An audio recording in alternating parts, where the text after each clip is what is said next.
మిత్రులందరికీ నమస్కారం అండి. ప్రతిరోజు వీడియోలు చేస్తూ ఉన్నాము. ఈరోజు అందులో భాగంగా పెంగళి సూరణ విభాగం 3 తెలుసుకున్నాం.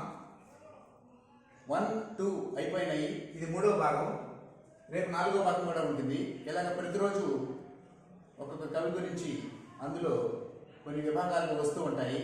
అందుకని మీరు మన ఛానల్ని సబ్స్క్రైబ్ చేసుకున్నారంటే అన్ని వీడియోలను పొందొచ్చండి. నారద గాన మాత్సర్యం గల ప్రబంధం ఏది అని అడిగితే కళాపూర్ణోదయం అని రాయాలి. నారద గాన మాత్సర్యం. గాన మాత్సర్యం అంటే విష్ణు పేరోలు గమనానికి లక్ష్మీదేవి వచ్చేటప్పుడు ఆ నారదుని పిలవకుండా తుంగురుని పిలుస్తాడు. తుంగురుని పిలిచినప్పుడు నారదుడు నేను మంచి సంగీతపరుడు కదా, తుంగురుని ఎందుకు పిలిచినారని అనేటువంటి ఒక మాత్సర్యం ఏర్పడుతుంది. ఆ కథ ఇందులో ఉంటుందండి. ఎక్కడ ఉంటుంది? కళాపూర్ణోదయంలో.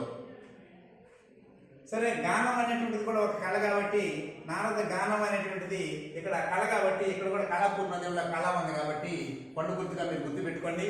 గానం అంటే పాడటం అనేది ఒక కళ కాబట్టి అది కళాపూర్ణోదయం గుర్తుపెట్టుకోండి. సరస్వతి చతుర్ముఖుల కలహ ప్రబంధం ఏదయ్యా అంటే కళాపూర్ణోదయం. సరస్వతి బ్రహ్మల యొక్క అక్కడ వాళ్ళకి వచ్చినటువంటి చిన్న చిన్న అలకలు గొడవలు ఎక్కడున్నాయంటే కళాపూర్ణోదయంలో ఉన్నాయి. అభినవ కౌముది వృత్తాంతం గల ప్రబంధం ఏదయ్యా అంటే కళాపూర్ణోదయం. దీనికి కూడా ఒక చిన్న పండు గుర్తు. కౌముది అంటే వెన్నెల. వెన్నెల అంటే ఇక్కడ పూర్ణం అంటే పౌర్ణమి రోజున మనకేమొస్తుంది? వెన్నెల వస్తుంది. కాబట్టి పౌర్ణమి రోజున ఏమొస్తుంది? కౌముది అంటే వెన్నెల వస్తుంది. కాబట్టి అభినవ కౌముది వృత్తాంతంగా ప్రబంధం ఏదయ్యా అంటే కళాపూర్ణోదయం. కౌముది అంటే వెన్నెల, పూర్ణం అంటే పూర్ణచంద్రుడు వస్తాడు ఆ రోజు పౌర్ణమి రోజున, అప్పుడు కళగా ఉంటుంది. అలా గుర్తుపెట్టుకోండి. కవిత్వం సత్కవి ఎలా ఉండాలో సూరణ కళభాషిణి చేత చెప్పిస్తాడండి. కవిత్వం ఎలా ఉండాలి, సత్కవి అనేటువంటి వాడు ఎలా ఉండాలి అనేటువంటి విషయాన్ని కళాభాషిణి చేత ఎవరు చెప్పిస్తారు? సూరణ చెప్పిస్తాడు. ఎక్కడ చెప్పిస్తాడు? కళాపూర్ణోదయంలో చెప్పిస్తాడు. పొసగముత్యపు సరులు పోహలించిన అనేటువంటి పద్యం కళాపూర్ణోదయం లేదని గుర్తుపెట్టుకోండి. గతంలో కూడా నేను ముందు వీడియోలో చెప్పున్నాను ఈ పద్యం. పొసగముత్యపు సరులు పోహలించిన అనేటువంటి పద్యం కళాపూర్ణోదయంలోనిది. కళాపూర్ణోదయంలో సూరణ వాడిన కవిత్వం ఏమి కవిత్వం అయ్యా అంటే చిత్ర కవిత్వం. చిత్ర కవిత్వాన్ని వాడాడు. ఇందులో ఉన్నటువంటి జాతీయాల గురించి చూద్దాం. జాతీయాలండి. ఈ జాతీయాలు ఇల్లలికిన పండగగునే అనేటువంటి జాతీయం వాడాడు. ఇల్లలికితే పండగ అవుతుందా? చెవిటికి పట్టిన సుంకున్ బోలెన్ అనేటువంటి జాతీయాన్ని వాడాడు. కయ్యములకు కాలు చాచు. కయ్యములకు కాలు చాచు అంటే గొడవలకు ముందు ఉండడం అనేటువంటి ఇది ఒక జాతీయం అండి. ఇది కూడా వాడాడు. ఎవరు వాడారు? సూరణ. ఎక్కడ వాడాడు? కళాపూర్ణోదయంలో. కొట్టిన పిండి. ఇది కొట్టిన పిండి అనేటువంటి జాతీయం.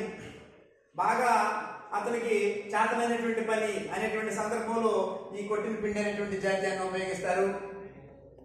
ఇది కళాపూర్ణోదయంలో ఉందని గుర్తుపెట్టుకోండి. విశ్వవిద్యాలయ స్థాయిలో జరిగిన పరిశోధన పేరు స్టడీస్ ఇన్ కళాపూర్ణోదయ. స్టడీస్ ఇన్ కళాపూర్ణోదయ అనేటువంటిది ఎక్కడ జరిగింది? విశ్వవిద్యాలయ స్థాయిలో జరిగింది.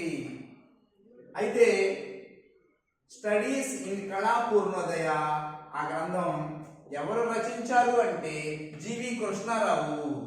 దీన్ని కూడా ఎలా గుర్తుపెట్టుకోవాలంటే స్టడీస్ ఇన్ కళాపూర్ణోదయ. కృష్ణుడు తన కళలు చూపిస్తున్నాడు అనుకుందాం. ఇక్కడ కళాపూర్ణోదయానికి ఎవరు? జీవి కృష్ణారావు. ఆయన జీవించాడు. కృష్ణుడు కళలతో జీవించాడని గుర్తుపెట్టుకోండి. ఈ విధంగా నేను చెప్పేటువంటి ప్రతి వీడియోలో కూడా మీకు కోడింగ్స్ అనేటువంటివి చెప్తూ ఉంటాను.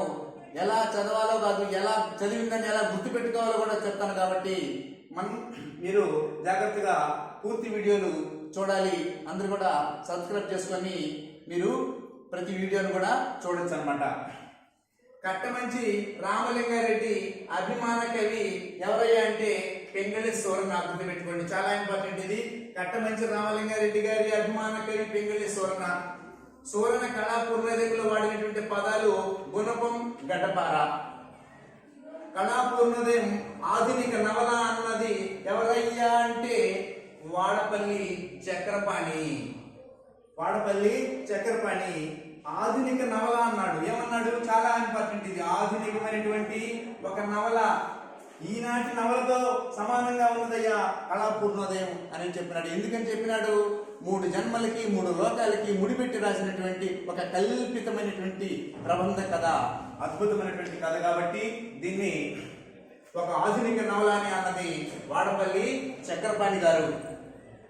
కళాపూర్ణోదయానికి భావ ప్రకాశిక వ్యాఖ్య రాసింది ఎవరయ్యా అంటే మల్లాది సూర్యనారాయణ శాస్త్రి.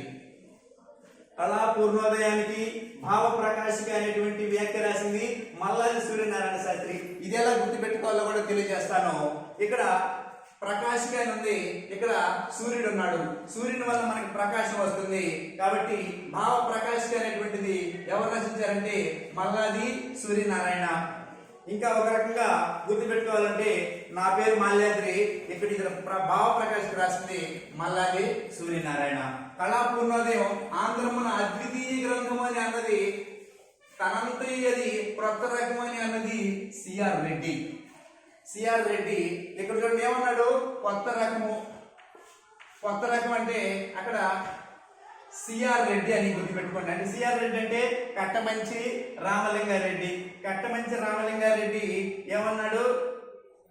కొత్త రకమైనటువంటిది, అది తనంతట తాను, అది ఒక అద్వితీయమైనటువంటి గ్రంథం అని కూడా చెప్పడం జరిగింది. కాబట్టి ఈ విధంగా మనకి రేపు కూడా తదుపరి వీడియో వస్తూ ఉంది.